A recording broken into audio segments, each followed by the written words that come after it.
ज्योतिर्लिंग की उत्पत्ति। सूर्य बोले, अब शिवजी अपने गणों को साथ ले वहां गए जहां वह महाबली कामरूपेश्वर पार्थिव लिंग के आश्रित ध्यान मग्न था। किसी ने जाकर राक्षस से निवेदन कर दिया कि राजा तुम्हारे लिए मारण का प्रयोग कर रहा है। यह सुनते ही वह राक्षस अत्यंत क्रुद्ध हो हाथ में तलवार ले राजा को मारने गया। वह राजा से बोला कि हे दुष्टात्मन, तू यह क्या कर रहा है?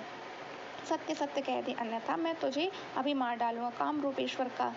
रूपेश्वर का शिव में पूर्ण विश्वास था। इस विश्वास को हृदय में धारण किए राजा ने मन में बड़ी भक्ति से धैर्य पूर्वक शंकर देव की प्रार्थना की और उस राक्षस का तिरस्कार करते हुए कहा कि हे राक्षसाधम, तू मुझे क्या भय दिखलाता है? मैं चराचर के स्वामी निर्विकार उन शिव देव का भजन करता हूँ जो अपने भक्तों के पालन करता है। फिर तो उस काम रूपेश्वर राजा का वचन सुनकर राक्षस भीम क्रोध से कंपित हो गया और बोला, हे मैं तेरे शिव को जानता हूँ, वह मेरा कुछ नहीं कर सकता। तू शिव के रूप को छोड़कर मेरी पूजा कर, अन्यथा तुझे बड़ा दंड होगा। तब उसके ऐसे वचनों को सुनकर शिवजी में दृढ़ विश्वास वाले राजा ने उनसे कहा, मैं शिवजी की पूजा को नहीं छोड़ सकता। मेरे स्वामी सर्वोच्च हैं, वे मुझे कदापि नहीं त्यागेंगे। राजा की ऐसी बात सुनकर उस राक्षस ने अपनी पैनी तलवार उठाकर उस पर प्रहार करना आरंभ कर दिया, परंतु उसकी तलवार पार्थिव लिंग तक पहुंची भी न थी कि उस पार्थिव लिंग से साक्षात स्वयं शिवजी प्रकट हो गए और उन्होंने अपने को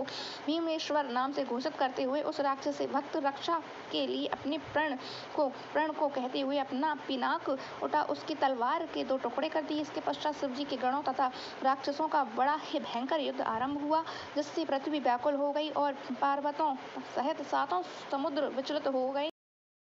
महेश्वर के क्रोधानल से जले राक्षसों के शरीर की जली भस्म संपूर्ण वन में व्याप्त हो गई, जिससे अनेक औषधियां और मनुष्यों के रूप में अनेकों वेश उत्पन्न हुए, जिसके लेप से भूत प्रेत और पिशाच आदि सब दूर हो जाती तथा ऐसा कोई भी कार्य नहीं है जो उस भस्म से ना हो। पश्चात वहां उपस्थित देवताओं मुनियों ने शिवजी से वहां निवास करने की प्रार्थना की और वे लोक कल्याण की दृष्टि से वहां भीमशंकर नाम ज्योतिर्लिंग से उपस्थित हुए, जो सब आपत्तियों का निवारण करने वाला तथा परम पूज्य है। इस प्रकार शिव महापुराण चतुर्थ कोटि संहिता का 21वां अध्याय समाप्त हुआ। बोलो शंकर भोलेनाथ की जय।